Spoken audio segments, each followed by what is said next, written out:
The acquisition should have been straightforward. MedTech Innovations, a medical technology company valued at $480 million, had approached Washington Tech Solutions looking for a buyer. Their board wanted to retire, cash out, move on to second acts and grandchildren. My team had been vetting the deal for 3 months, reviewing financials, assessing intellectual property, evaluating market position. Everything checked out. It was a solid acquisition that would expand our healthcare technology portfolio and make Washington Tech Solutions a major player in medical AI. I'd built my company from nothing over 23 years, starting in a garage in 1992 with $10,000 in savings and an idea. Now we were worth $850 million and growing. This acquisition would push us past the billion-dollar mark. Do you also believe that fate always turns around? So enjoy the video and subscribe for more stories like this. I was in my Seattle office on a Tuesday morning when my chief legal counsel, Marcus Chen, knocked on my door looking uncomfortable. "Diane, we need to talk about the MedTech due diligence. Problem with the financials? No, the numbers are clean.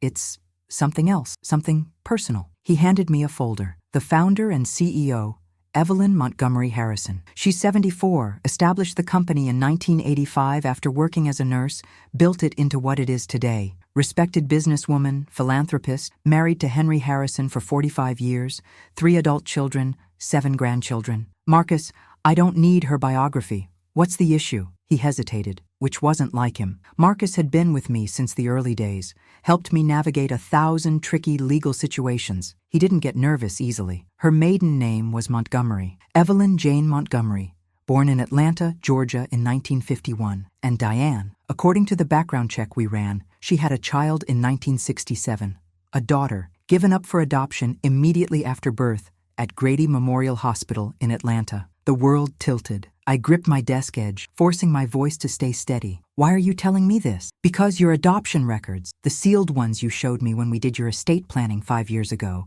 list your birth mother as Evelyn Jane Montgomery, 16 years old at the time of your birth. Atlanta, Georgia, same hospital, same year. Diane, the woman whose company we're acquiring is your biological mother." I'd stopped thinking about my birth mother decades ago, had made peace with being adopted, with my wonderful adoptive parents who'd loved me unconditionally until they died in a car crash when I was 23. I'd decided at 18 that whoever had given me away didn't deserve to know the person I'd become. Do you also believe that fate always turns around? So enjoy the video and subscribe for more stories like this. But here it was, 35 years later, crashing back into my life through a corporate acquisition. Does she know? My voice sounded distant, mechanical. Does Evelyn Montgomery Harrison know she's selling her company to her biological daughter? No indication of it. Her biography doesn't mention the adoption. Her children, the legitimate ones, don't appear to know about you. It's not in any public records we can access, so she kept me secret. "Diane,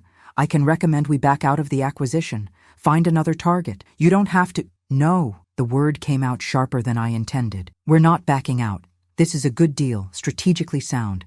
The fact that the CEO happens to be someone who gave birth to me 58 years ago doesn't change the business fundamental. But the personal dynamics, there are no personal dynamics. Evelyn Montgomery gave up a baby in 1967. I have no relationship with that baby or that woman. I'm Diane Washington, CEO of Washington Tech Solutions. She's Evelyn Montgomery Harrison, CEO of a company I'm buying.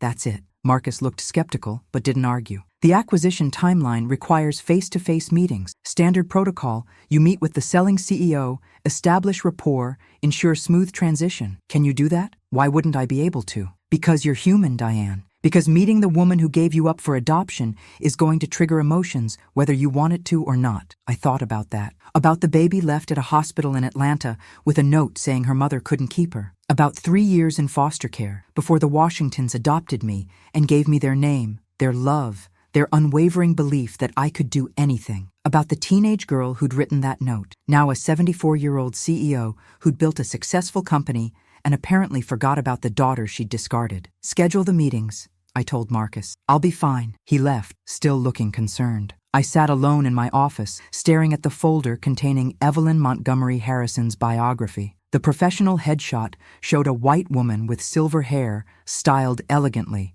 kind eyes behind fashionable glasses, the particular confidence that comes from decades of success. Do you also believe that fate always turns around? So enjoy the video and subscribe for more stories like this. She looked nothing like me. I was black, or rather, biracial, though I'd grown up identifying as black because that's how the world saw me. My birth father must have been black, though I'd never learned his identity. The adoption records listed only my mother's name. I pulled out my phone, pulled up the photo app, scrolled back to pictures from last month, my husband James and me at our 30-year anniversary party, our children Marcus Jr. and Lisa with their families, our 4 grandchildren. The life I'd built without any help from the woman whose company I was about to buy. Mrs. Washington? My assistant Sarah's voice came through the intercom. Your 10 a.m. is here. Send them in. I closed the folder on Evelyn Montgomery Harrison, buried it in my desk drawer, and went back to being CEO. But all day, one thought circled relentlessly. I was about to meet my biological mother, the woman who'd rejected me the day I was born, and she had absolutely no idea who I was. The meeting was scheduled for the following week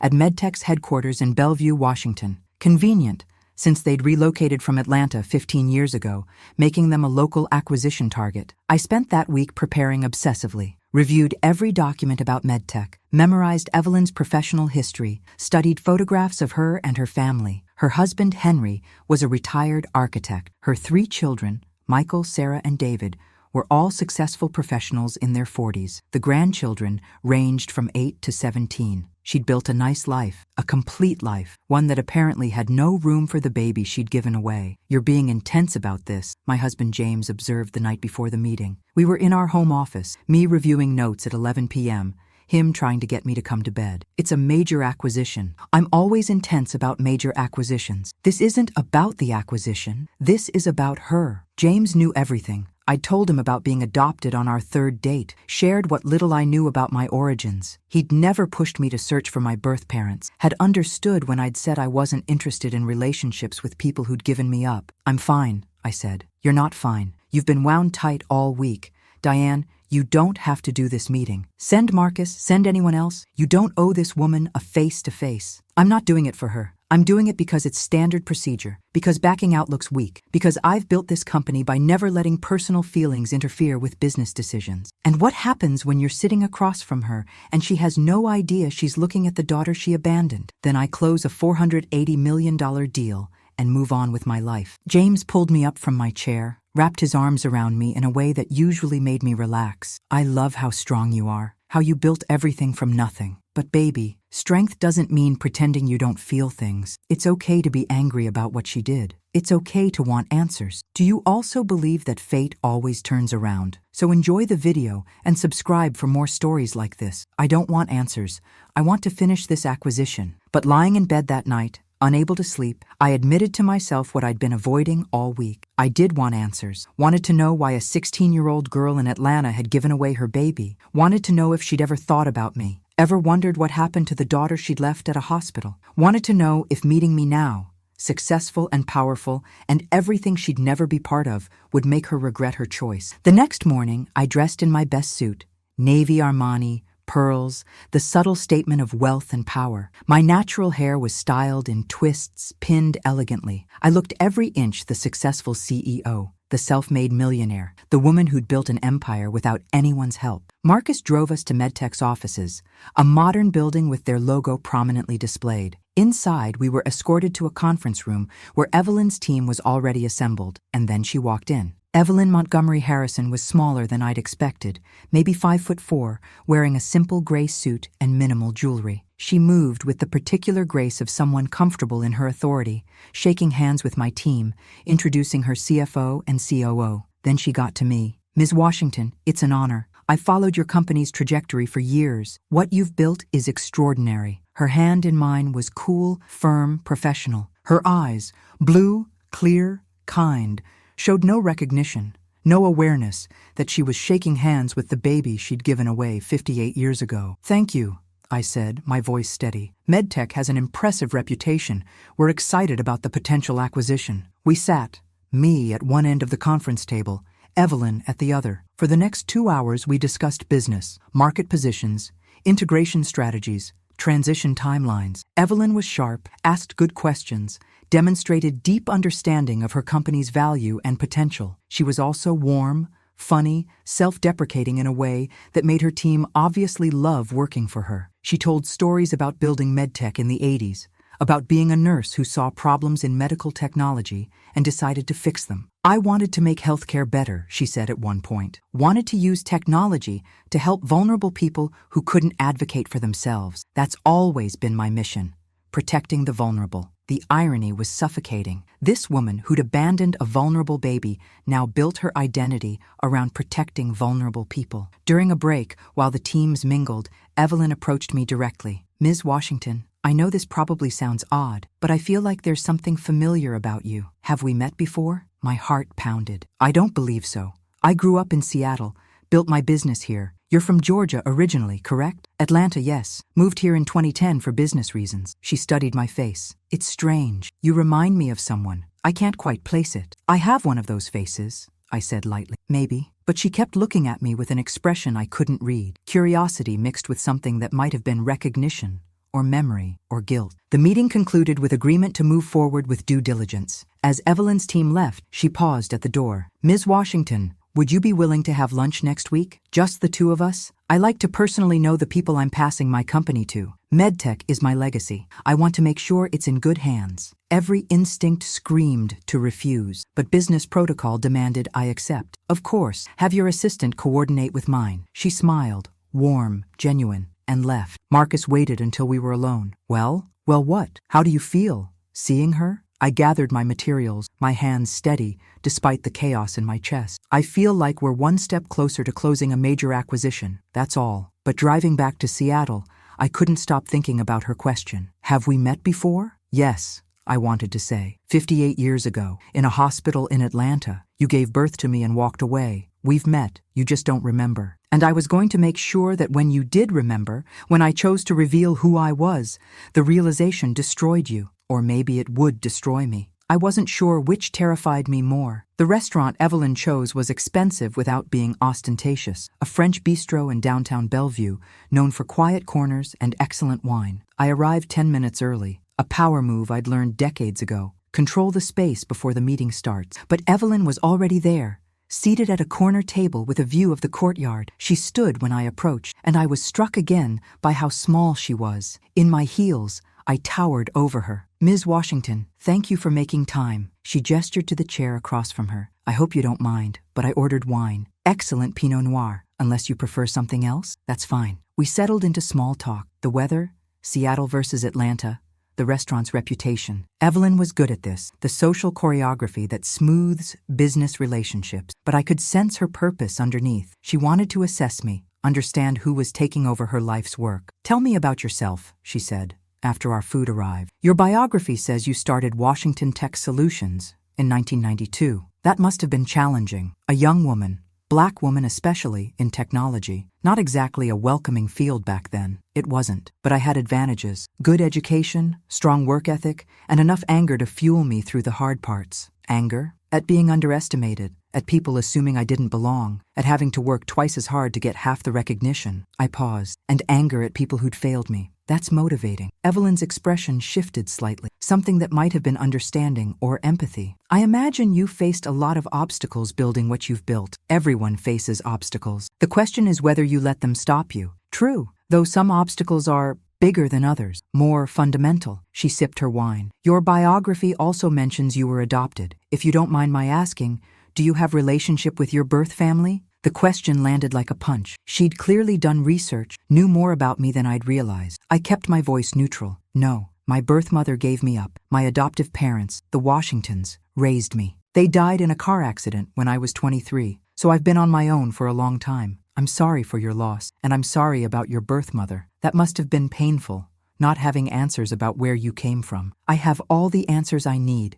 She didn't want me. That's clear enough. Evelyn set down her wine glass, her hands trembling slightly. Ms. Washington, Diane, if I may, can I tell you something? A story from my own life? I wasn't sure I wanted to hear it, but I nodded. When I was 16 years old, I got pregnant. This was 1967, Atlanta, Georgia. My family was prominent, traditional, very concerned about reputation. And my boyfriend, The father, he was black, which in 1967 Atlanta was basically the worst possible scenario for a white girl from a good family. My breath caught. She was going to tell me. Right here, right now, over French food in a Bellevue bistro, she was going to confess without knowing she was confessing to her daughter. My family locked me in the house for 6 months, Evelyn continued, her voice low, kept me hidden. When it was time to give birth, they took me to a charity hospital far from our neighborhood, told me I was giving the baby up, that there was no discussion, no option to keep her. I was 16, terrified,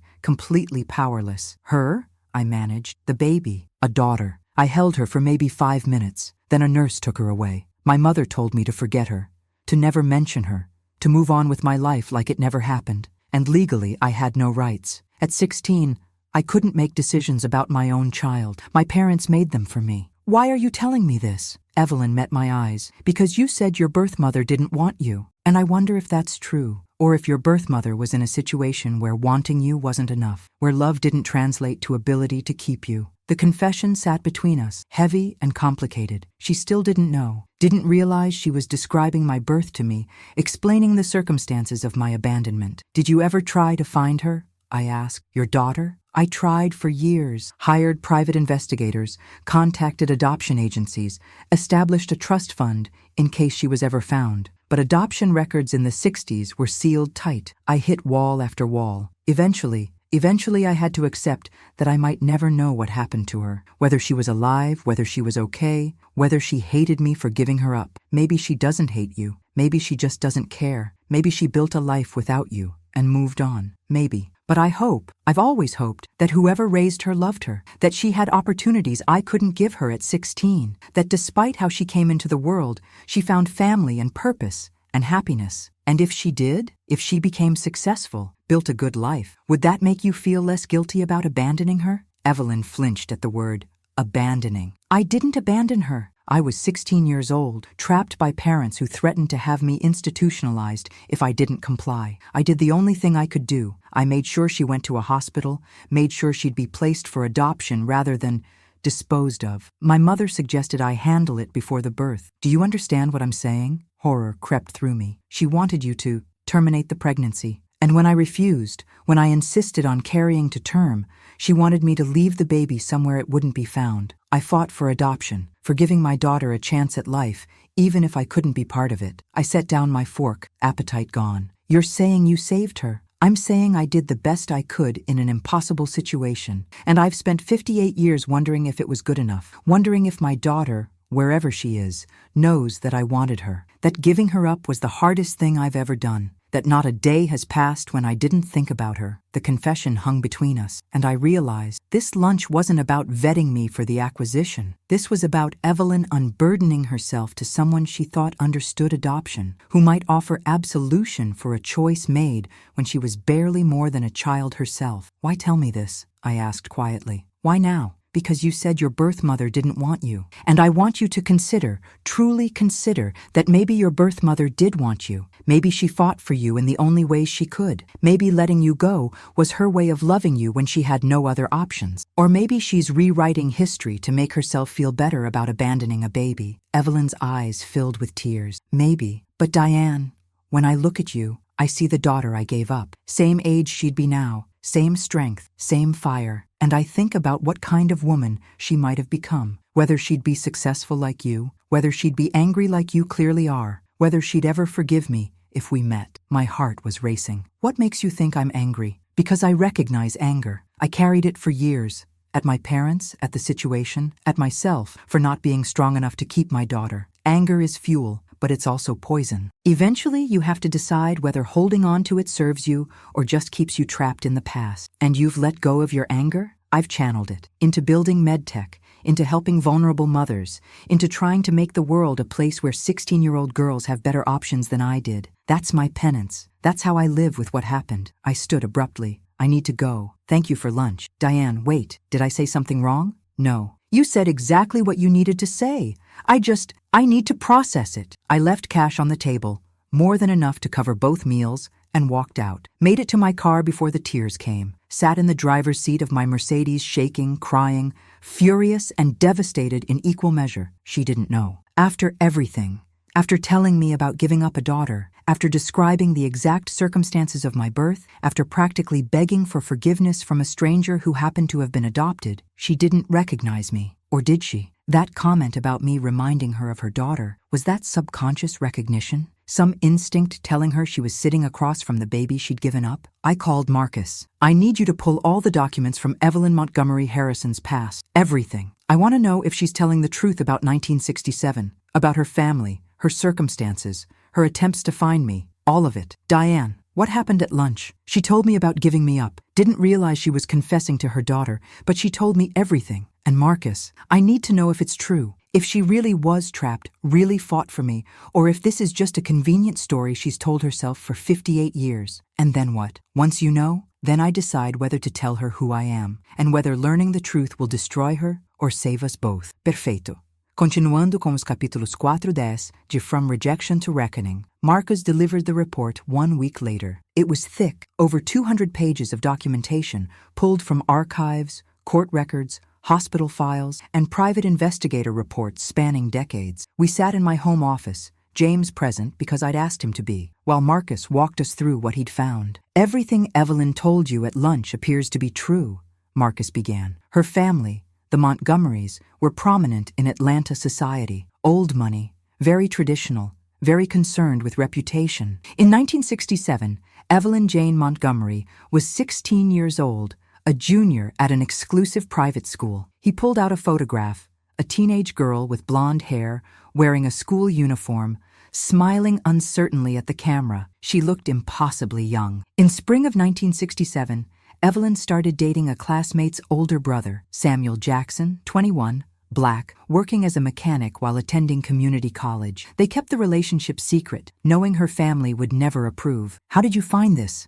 I asked. Samuel Jackson is still alive. Lives in Atlanta. I contacted him, explained I was investigating Evelyn's history for business reasons. He agreed to talk. Marcus pulled out another document, a transcript of his interview with Samuel Jackson, now 79 years old. Samuel says they were in love, young, naive, but genuine. When Evelyn got pregnant, she wanted to run away together, get married, keep the baby. Samuel was willing, but before they could execute any plan, Evelyn's father discovered the relationship. How? Evelyn's mother found letters Samuel had written, confronted Evelyn. Her father, Thomas Montgomery, threatened to have Samuel arrested for statutory rape. Evelyn was 16, technically a minor. Even though the relationship was consensual, the racial dynamics and age difference gave Thomas legal leverage. He told Samuel that if he ever contacted Evelyn again, he'd be arrested, convicted, and possibly killed. This was 1967 Atlanta. The threat was real. James reached for my hand. I held on tight, needing the anchor. Samuel never saw Evelyn again,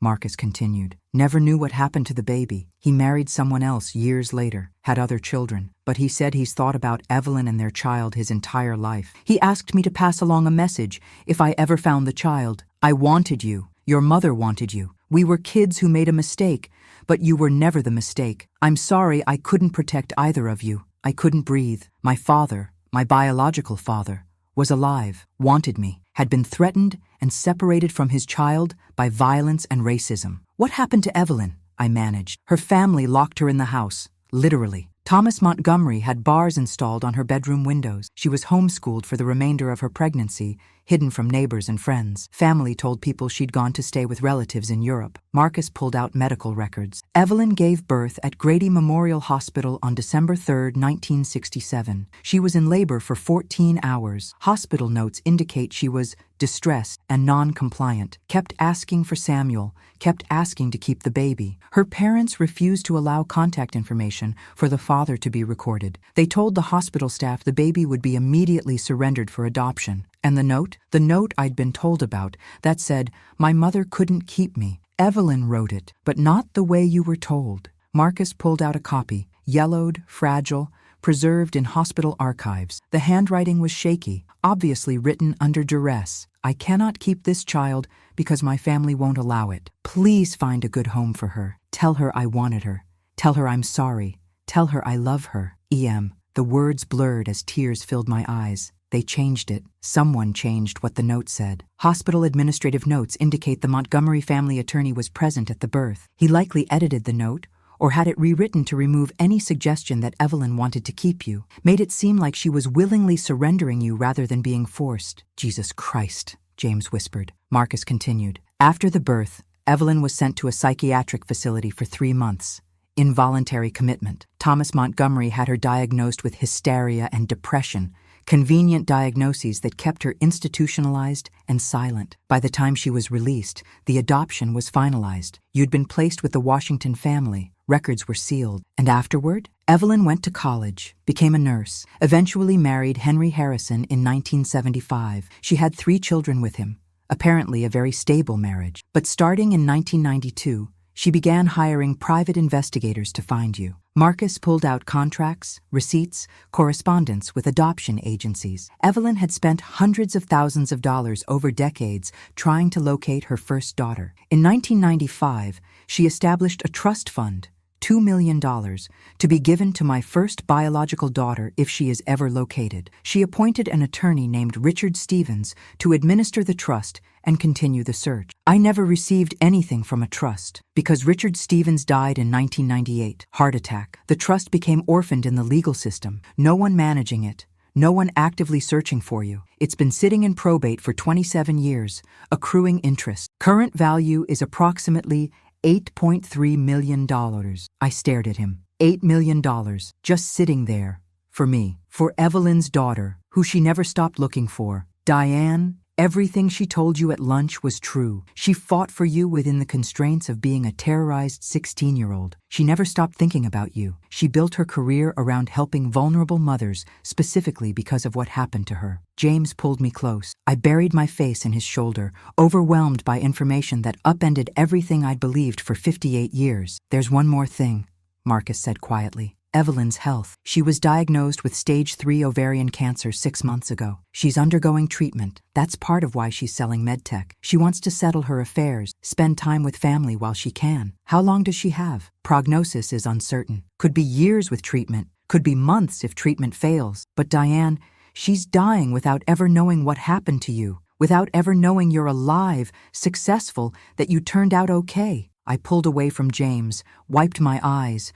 tried to process everything I'd built my identity around. Being abandoned, being unwanted, succeeding despite being rejected, was based on incomplete information. Evelyn hadn't rejected me. She'd been a child herself, trapped by violent, racist parents, doing the only thing she could to keep me alive. And now she was dying, selling her company, preparing to leave this world believing her daughter had either died or hated her. What are you going to do? James asked. I don't know. I'm so angry, James. Not at her anymore, but at her family. At Thomas Montgomery, who threatened my father and imprisoned my mother. At the system that allowed a 16-year-old to be institutionalized for wanting to keep her baby. At 58 years of thinking I was unwanted when I was actually fought for. You can still be angry and tell her the truth. Those things aren't mutually exclusive. But if I tell her everything changes, she's dying, finding out her daughter is alive, that could be a gift or it could be devastating. What if she dies from the shock? What if her family, her legitimate children,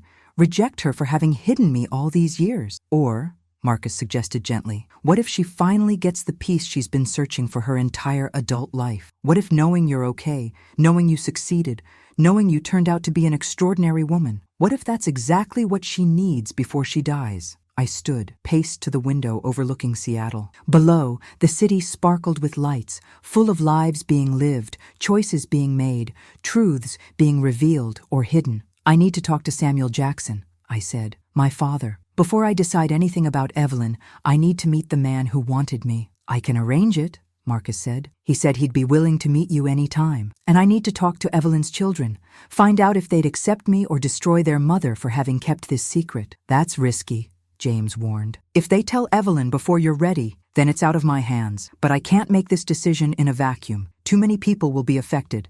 I need information before I blow up Evelyn's life. Marcus nodded. I'll make it happen. But Diane, you should know. The acquisition is moving forward. In 2 weeks, you'll need to sign final papers with Evelyn, face to face. Can you do that without revealing who you are? I thought about Evelyn at lunch, confessing her deepest pain to a stranger. About her telling me she saw her daughter when she looked at me. About her dying wish to know what happened to the baby she'd fought to save. I don't know, I admitted. But I have 2 weeks to figure it out. Samuel Jackson lived in a modest house in East Atlanta, the kind of neighborhood where people knew their neighbors and kids still played outside unsupervised. Marcus had arranged the meeting, flying down with me on a Friday afternoon, giving me weekend time to process before returning to Seattle. Samuel answered the door himself, a tall man, still handsome at 79, with gray hair and my eyes. The recognition was instant and mutual. He stared at me like he was seeing a ghost. "Dear God," he whispered, "you look just like her, just like Evelyn at 16. May I come in?" He stepped aside, led me to a living room filled with photographs, his wife who died 5 years ago,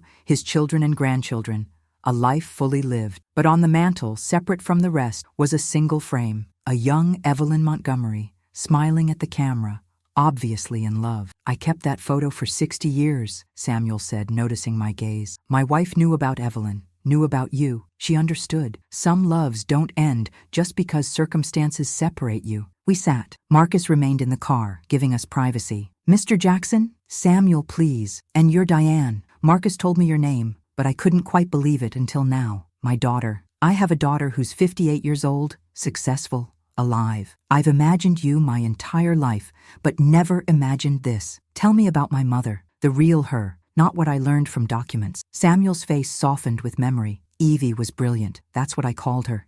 Evie. She was supposed to be this society girl, this debutante, but she hated all of it. Wanted to be a nurse, wanted to help people, wanted a life that meant something beyond parties and appearances. We met at a civil rights meeting. She'd snuck out of her house to attend, was the only white face in a room full of black activists, 16 years old, and brave as hell. And you fell in love. We did. Young, stupid, thinking love was enough. I knew her family would never accept me, but Evie said she didn't care, said we'd run away, get married, build our own life. Then she got pregnant, and reality hit hard. Marcus said her father threatened you. Thomas Montgomery came to the garage where I worked, brought 2 men with him. Off-duty cops, I found out later. Told me if I ever contacted Evelyn again, I'd be arrested for rape. Said I'd go to prison where black men who touched white girls didn't last long. Then he said even if I survived prison, his men would make sure I didn't survive afterward. This was 1967, Diane. Black men were killed for less. The threat was real. So you walked away. I ran away like a coward, Samuel corrected,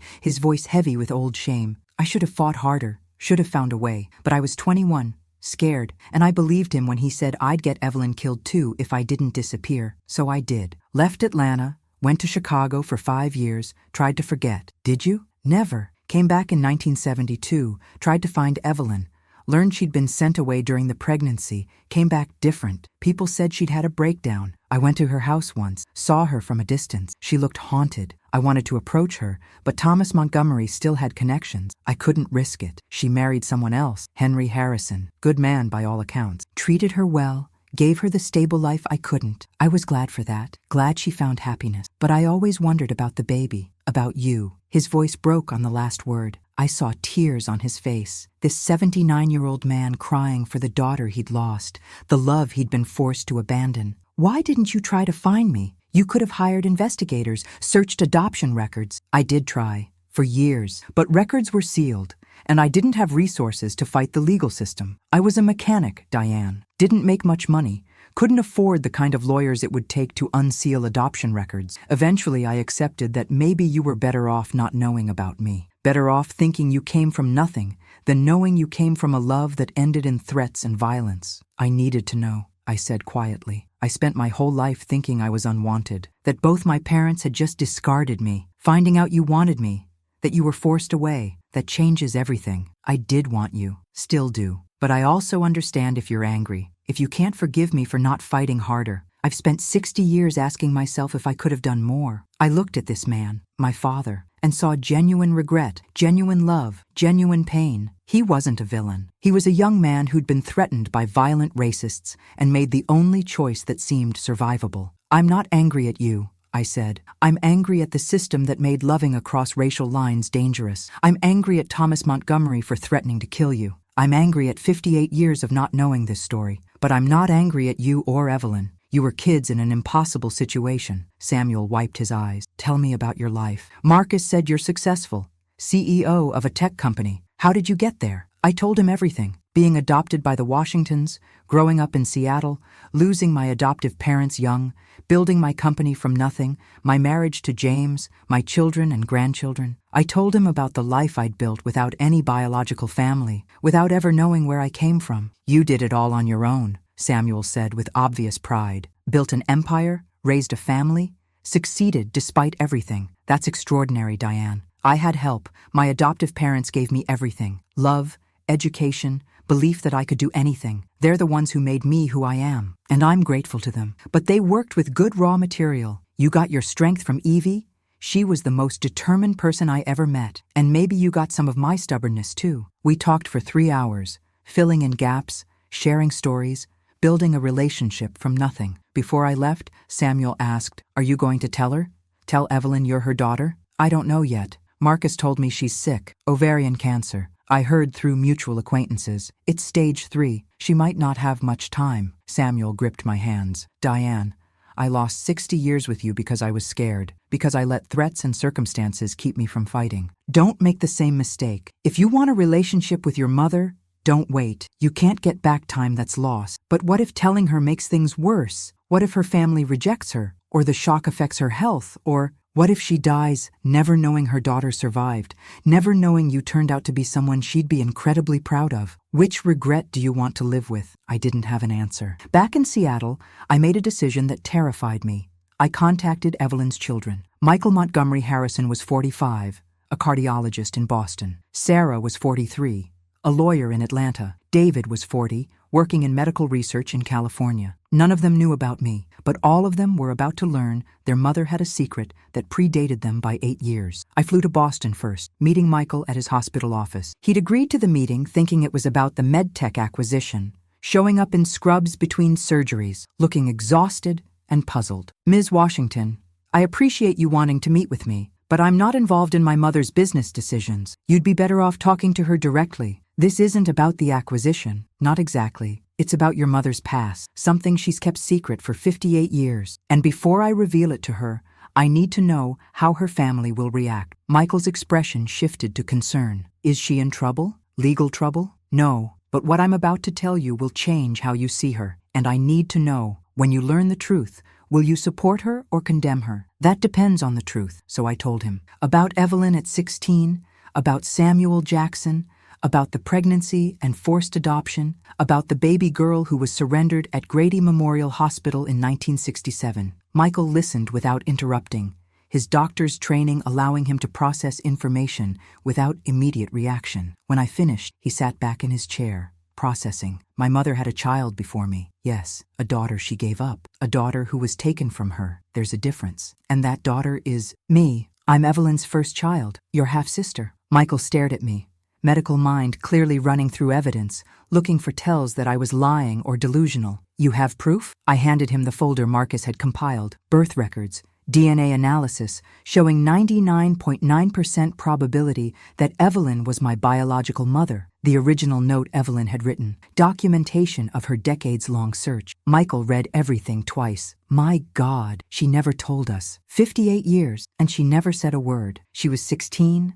traumatized, possibly threatened into silence by her family. "Your grandfather, Thomas Montgomery, was not a good man, Michael." "I know. He died when I was 12, but I remember him. He was controlling, harsh, especially with my mother. She always seemed afraid of him." Michael looked up at me. "Does she know that you're her daughter?" "No. We've met several times for the acquisition, but she doesn't recognize me. Doesn't realize the CEO buying her company is the baby she gave away." "Are you going to tell her?" "That's why I'm here. I need to know how you and your siblings will react. Your mother is sick, Michael. Stage 3 cancer. Learning that her first daughter is alive could be a blessing, or it could be a shock her body can't handle. And if you and Sarah and David reject her for having kept this secret, that could kill her as surely as the cancer." Michael was quiet for a long moment. Then, "Ms. Washington. Diane. Can I call you Diane?" "Yes. My mother is the best person I know. She raised 3 kids while building a company, volunteered at women's shelters, dedicated her life to helping vulnerable people. I always wondered why she cared so much about young mothers specifically. Now I know. She was one." "So you're not angry she kept this secret?" "I'm sad she felt she had to. that she carried this alone for decades, but angry? No. She was a child, Diane. A child who made the best choice she could in a terrible situation. I'm angry at my grandfather for what he did to her. I'm angry at the system that allowed a 16-year-old to be institutionalized for wanting to keep her baby. But I'm not angry at my mother. Relief flooded through me. And your siblings? I'll talk to them. But Diane, you need to tell her. Soon. She doesn't have time to waste. If she dies without knowing you're alive, without knowing you turned out to be extraordinary, that would be the real tragedy. I flew to Atlanta next, met Sarah at her law office. She had Evelyn's features, same nose, same chin, same kind eyes. Looking at her was like seeing what I might have looked like if I'd been raised white, privileged, without the complications of being biracial in America. Sarah's reaction was more emotional than Michael's. A sister. I have an older sister. My God, why didn't Mom tell us? She was ashamed, probably, or afraid you'd judge her. Judge her for being raped by my grandfather's coercion? For being forced to give away a baby? That's not something to judge. That's something to grieve. We talked for 2 hours, Sarah asking questions about my life, about Samuel, about what I planned to do with the information. Like Michael, she urged me to tell Evelyn immediately. She talks about you sometimes, Sarah said. Not by name, obviously, since she doesn't know who you are, but she talks about her first daughter, wonders if she's alive, if she's happy, if she hates her. It breaks my heart hearing it, because I couldn't understand why she was so obsessed with a child she'd given up. Now I know she didn't give you up. You were stolen from her. David, in California, had the most complicated reaction. He was the youngest, had always been closest to Evelyn, and learning she'd kept this secret felt like a betrayal. I told her everything, he said, pacing his laboratory. Every problem, every struggle, and she never told me this? Never trusted me with the truth? She was protecting you. And herself. David, imagine carrying that secret for decades. Imagine the shame, the grief, the fear of judgment. She couldn't tell you without risking everything. But you're here now. You found her. That changes everything. Does it? Or does it just make everything more complicated? Your mother is dying. Do I add to her stress by revealing myself? Or do I let her die in peace, never knowing? David stopped pacing, looked at me directly. If you don't tell her, I will. My mother deserves to know that her first daughter survived, succeeded, became someone incredible. She deserves that peace before she dies. So either you tell her or I do. But Diane, she's going to find out. The only question is whether she hears it from you or from someone else. The ultimatum was fair. I'd come to her children seeking permission. But what I'd really found was 3 siblings ready to welcome me, ready to support their mother, ready for the truth. I'll tell her, I promised, at the acquisition signing, in 1 week. But I need your word, all of you, that you won't tell her first. Let me do this on my own terms, my own way. They agreed, and I flew back to Seattle, knowing I had 1 week to prepare for a conversation that would change both our lives forever. Perfeito. Finalizando com os últimos 4 capítulos, 7 ou 10, de From Rejection to Reckoning. The final acquisition papers were scheduled to be signed at MedTech's headquarters on a Tuesday afternoon. It should have been routine. Lawyers present, documents reviewed, signatures applied, champagne poured, the end of one era, beginning of another. But for me, it was the day I'd reveal to Evelyn Montgomery Harrison that the CEO buying her company was the daughter she'd given up 58 years ago. I'd barely slept for a week, rehearsed what I'd say, how I'd tell her, what I'd do if she rejected me again, or collapsed from shock. James had offered to come with me, but I'd refused. This conversation needed to happen between Evelyn and me alone. Marcus drove me to MedTech. In the car, he handed me a folder. What's this? The trust fund. The $8.3 million Evelyn set aside for you. I've had it transferred from probate. It's yours now, regardless of what happens today. I don't want her money. It's not about want. It's about her proving she never stopped looking, never stopped hoping. Accept it or donate it, but don't reject it just to prove a point. He was right. The money wasn't payment or apology. It was evidence. Proof that Evelyn had spent decades trying to find me, had set aside a fortune just in case. At MedTech,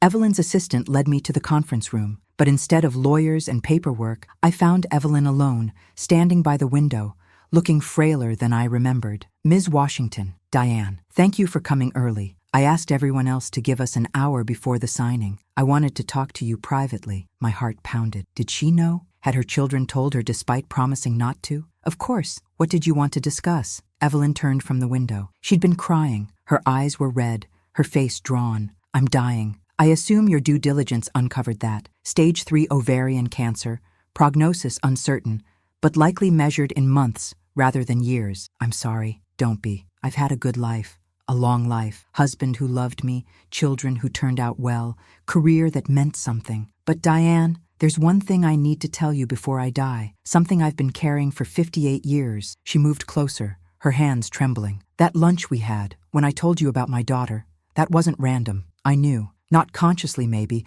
but some part of me recognized you, recognized something in your face, your mannerisms, your anger. And I've spent the last month having my attorney investigate you. My breath stopped. I know that you were born December 3rd, 1967, at Grady Memorial Hospital in Atlanta, that your adoption records list your birth mother as Evelyn Jane Montgomery, that you spent 3 years in foster care before being adopted by Marcus and Helen Washington. Tears streamed down her face. I know that you're my daughter, the baby I gave up, the child I've been searching for my entire adult life. How long have you known? 2 weeks. My attorney confirmed it 10 days ago. I've been trying to figure out how to tell you, whether to tell you, what to say to the daughter who has every right to hate me. I don't hate you. You should. I gave you away, let you spend 3 years in foster care, let you grow up without me. You have every right to despise me for that. You were 16 years old, I said, my voice breaking. You were terrorized by your family, separated from my father, institutionalized when you tried to keep me. You didn't give me away. I was taken from you. There's a difference. Evelyn stared at me. You know, about your father, about what happened? I know everything. I had investigators pull all the records. I met Samuel Jackson 2 weeks ago in Atlanta. He told me about you and him, about loving you, about being threatened by your father. I know the whole story, Evelyn. The real story. Samuel. Oh God, Samuel. Is he alive? Yes. 79 years old, living in Atlanta. He never forgot you. Never stopped thinking about us. Evelyn collapsed into a chair, sobbing. I tried to find you. Spent decades. Spent hundreds of thousands of dollars, hired investigators. I established a trust fund in case you were ever located. Did you get it? The $8.3 million? I got it.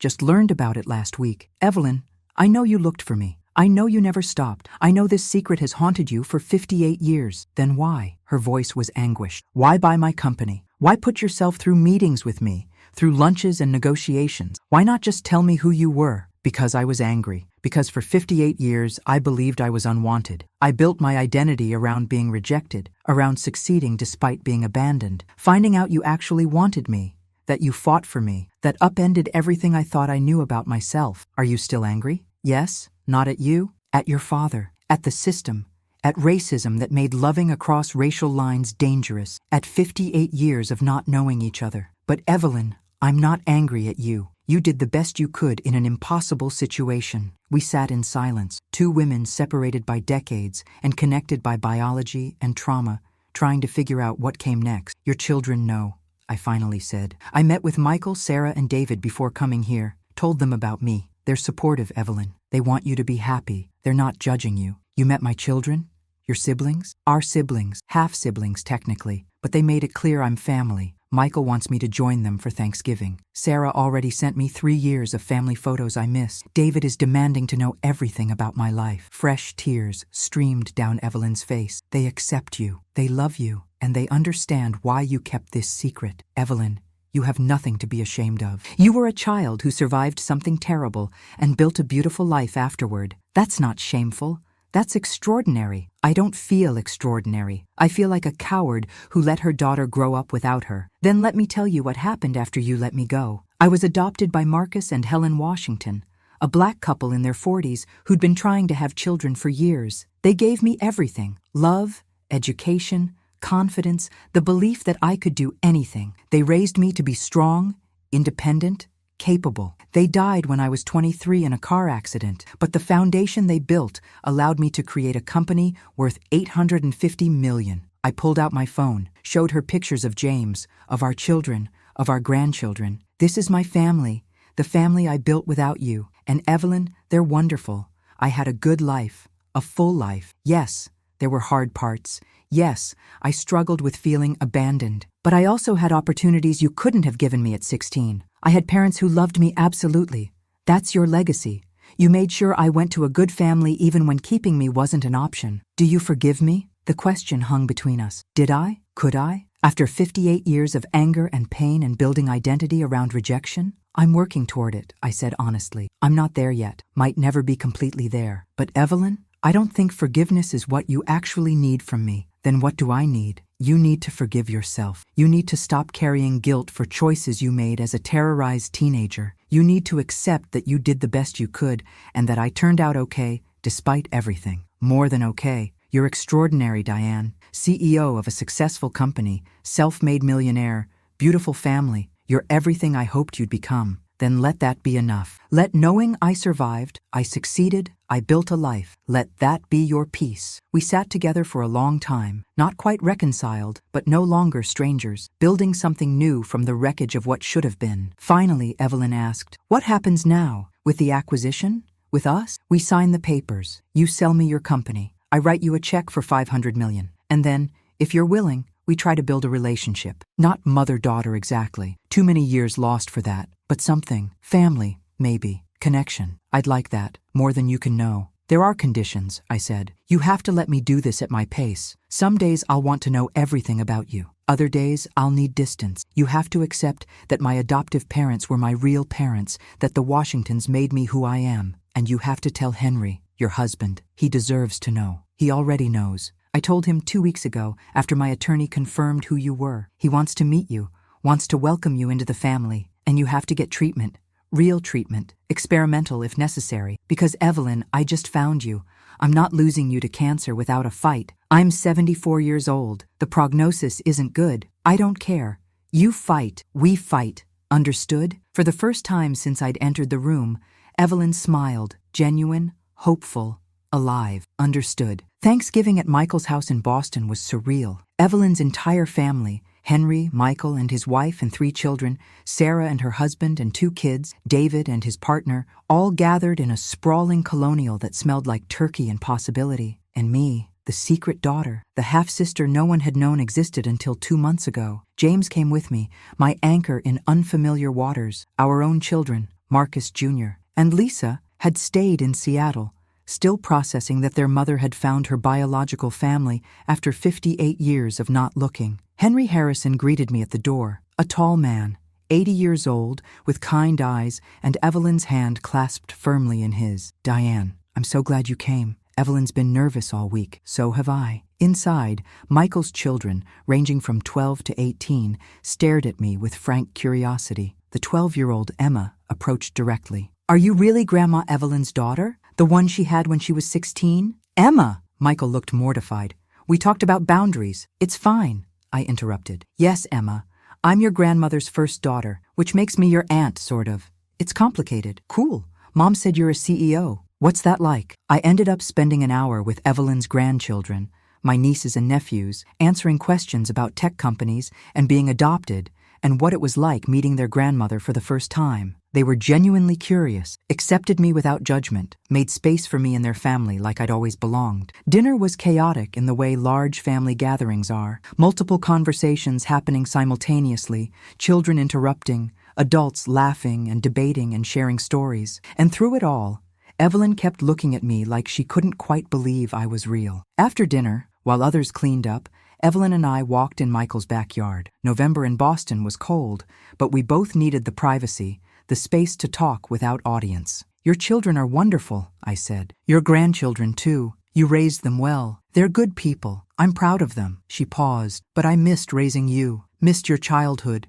your teenage years, your 20s. Missed everything. I know, but Evelyn, you can't get that time back. Neither can I. We have to decide whether to mourn what we lost or build something with what remains. How do you do that? How do you just move forward without processing the grief? Who says I haven't processed it? I've been processing it for 58 years. Every birthday wondering about my birth mother. Every Mother's Day after my adoptive mother died, feeling alone. Every achievement wishing I had someone who shared my blood to celebrate with. I've grieved plenty. Now I'm choosing to move forward. With me in your life, if you can accept the boundaries. I have a family, Evelyn. Husband, children, grandchildren. They're my priority. You get to be part of that family if you want, but you don't get to replace them or compete with them. I don't want to replace anyone. I just want to know you. Want whatever relationship you're willing to give. We walked in silence for a few minutes. Then Evelyn asked, have you met Samuel again since that first time? twice. He came to Seattle last month, met James, met my children. They liked him.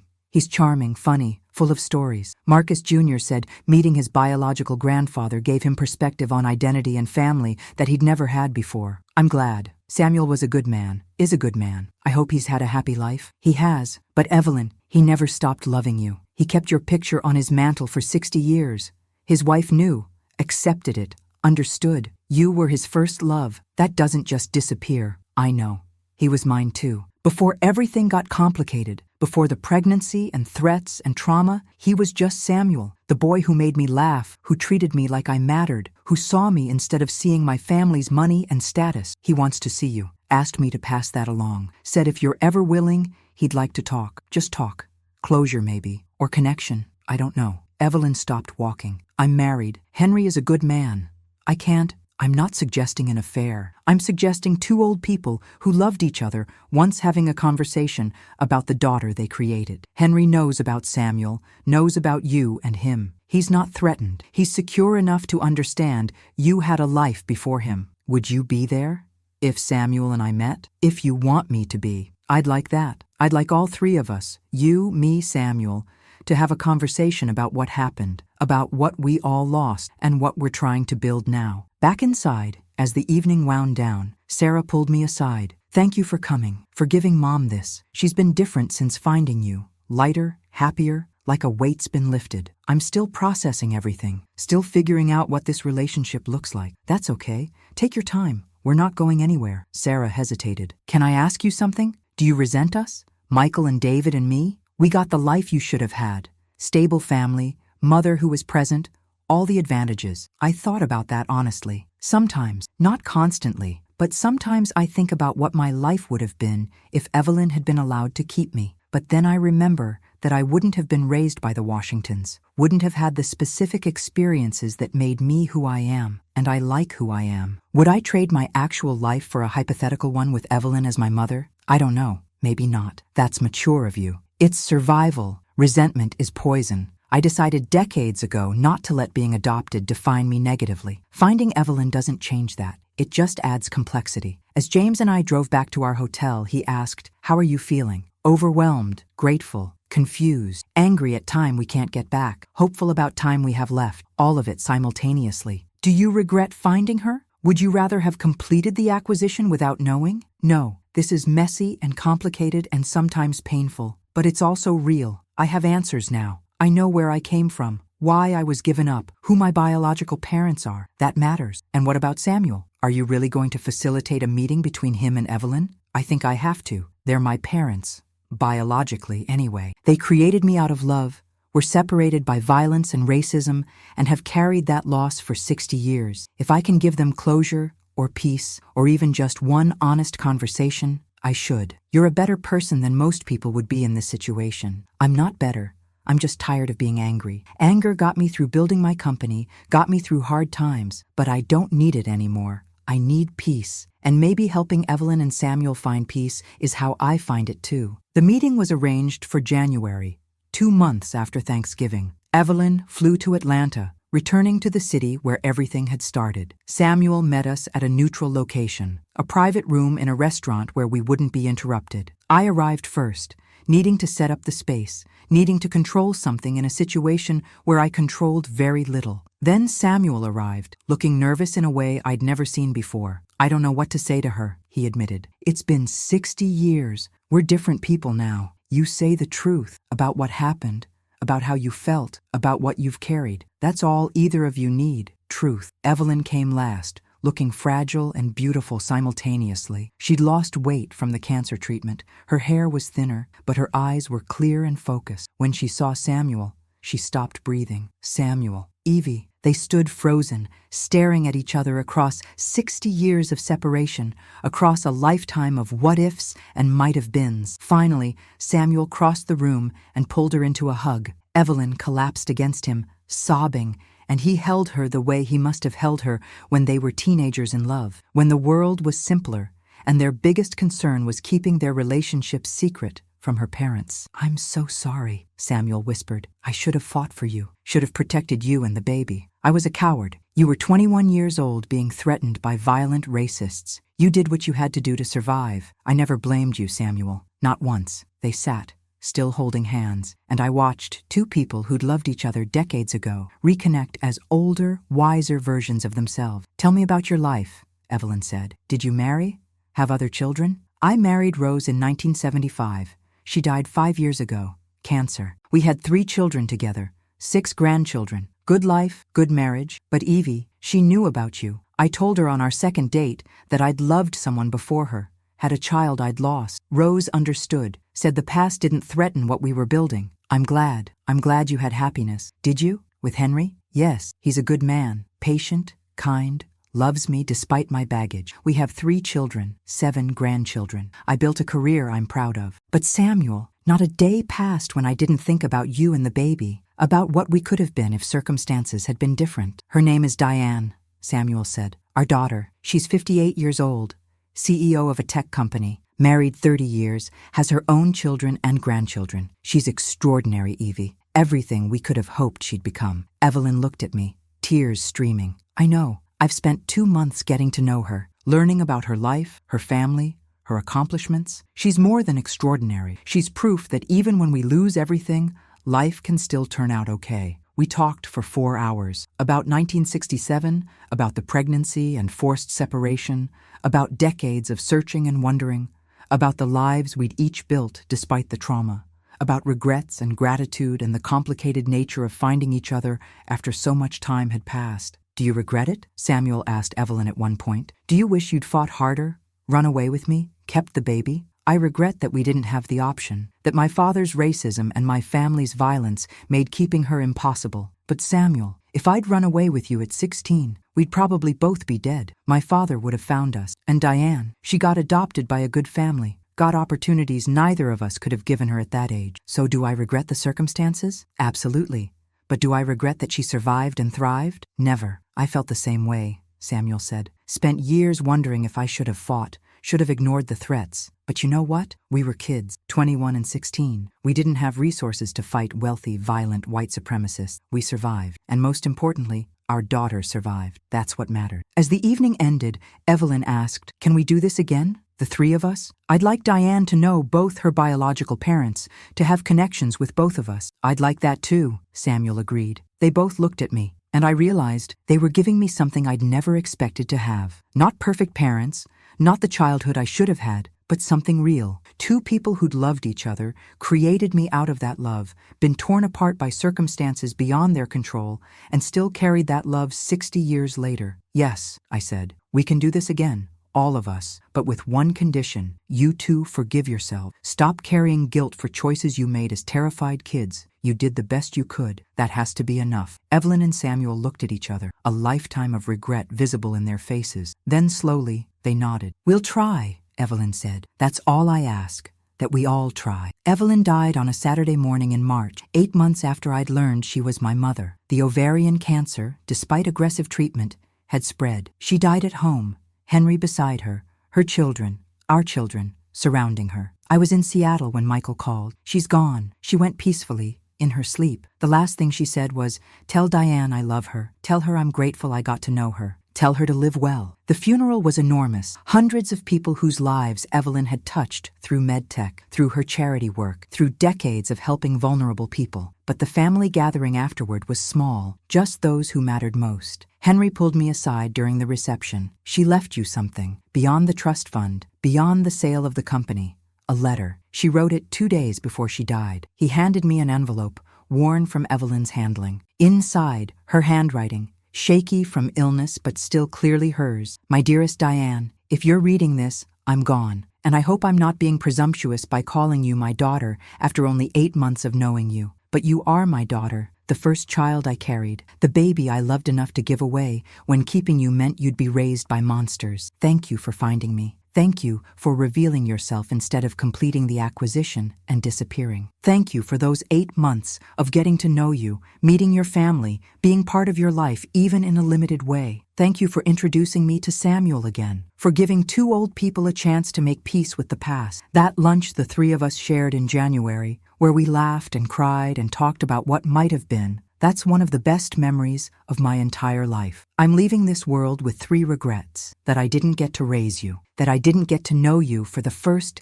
58 years of your life, that I won't be here to see the rest of your story unfold, but I'm also leaving with profound gratitude that you survived, that you thrived, that you built a beautiful life despite everything, that you gave me the gift of knowing you, even briefly, that you chose forgiveness over anger, connection over rejection. The trust fund is yours. Use it however you want. The $8.3 million isn't payment or apology. It's proof that I never stopped looking, never stopped hoping. But there's something else too. I've left you half of everything else. My estate, beyond what goes to Henry and our children, is split 4 ways: Michael, Sarah, David, and you. Because you're my daughter too. You always were, even when I didn't know where you were. Live well, Diane. Love deeply. Keep building the empire you've created. And when you think of me, don't think of abandonment or rejection. Think of a 16-year-old girl who loved her baby enough to make sure she had a chance at life, even if that meant giving her away. You were never unwanted. You were always loved. Your mother, Evelyn. I read the letter 3 times, tears streaming, before finally putting it away. The estate settlement took months. When it was finalized, I'd inherited $45 million from Evelyn, added to the $8. $3 million trust, the $500 million from selling MedTech to me, and my own $850 million company, and suddenly, I was managing ridiculous amounts of wealth. James suggested what I was already thinking. We need to do something meaningful with this. Something that honors all 3 of them: Evelyn, Samuel, and the Washingtons. We established the Montgomery Jackson Washington Foundation, focused on 3 initiatives: supporting vulnerable pregnant teenagers, funding adoption support services, and providing resources for foster children aging out of the system. Everything that could have helped Evelyn, Samuel, and me at different points in our lives. The foundation's headquarters was in Atlanta, in a building near where Grady Memorial Hospital had once stood. We hired staff, established partnerships, began the work of preventing future Evelyns and Samuels and Dianes from losing each other unnecessarily. Samuel came to the opening, 90 years old now, but still sharp, still carrying himself with dignity. He stood with Michael, Sarah, David, and me, Evelyn's 4 children, together for the first time, and cut the ribbon. Your mother would be proud, Samuel told us. She spent her life trying to help people like her, young, scared, without options. Now you're continuing that work. That's the best legacy she could have. Michael's daughter Emma, now 14, asked me later, "Do you wish you'd known Grandma Evelyn your whole life, instead of just at the end?" I thought about that honestly, sometimes. But Emma, I had a different mother, Helen Washington, who raised me and loved me, and made me who I am. I can wish I'd known Evelyn longer while still being grateful for the mother I had. Both things can be true. That's complicated. Family usually is. 2 years after Evelyn's death, Samuel died peacefully in his sleep. At his funeral, I met his other children, my half-siblings, and explained our connection. They welcomed me the same way Evelyn's children had, with open arms, with curiosity, with acceptance. I now had 6 half-siblings, 17 nieces and nephews, and extended family across 3 generations, all because I'd decided to reveal myself instead of walking away. On the 5th anniversary of the day, I discovered Evelyn was my biological mother. I stood in my Seattle office, looking at photographs that now lined my walls. My adoptive parents, the Washingtons, my husband James and our family, Evelyn and her children, Samuel and his children, all the people who'd made me who I was, some by raising me, some by creating me, some by accepting me late in life. From rejected baby to millionaire CEO to woman with family across multiple states and generations. The journey had been long, painful, complicated. But standing here, surrounded by evidence of life fully lived, I understood something fundamental. I was never really rejected. I was protected by a 16-year-old girl who made an impossible choice. I was raised by people who chose me deliberately. I was welcomed by siblings who made room for me decades late. And now, I was building a legacy that honored everyone who'd contributed to my story, the ones who raised me, the ones who created me, the ones who found me when finding seemed impossible. The inheritance I'd received wasn't money. It was truth, connection, the chance to transform rejection into acceptance, pain into purpose, loss into legacy. And that was worth more than all the millions I'd ever make. Thank you so much for watching until the end. I hope this story touched your heart. If you liked it, leave your like and subscribe to the channel to follow the next ones.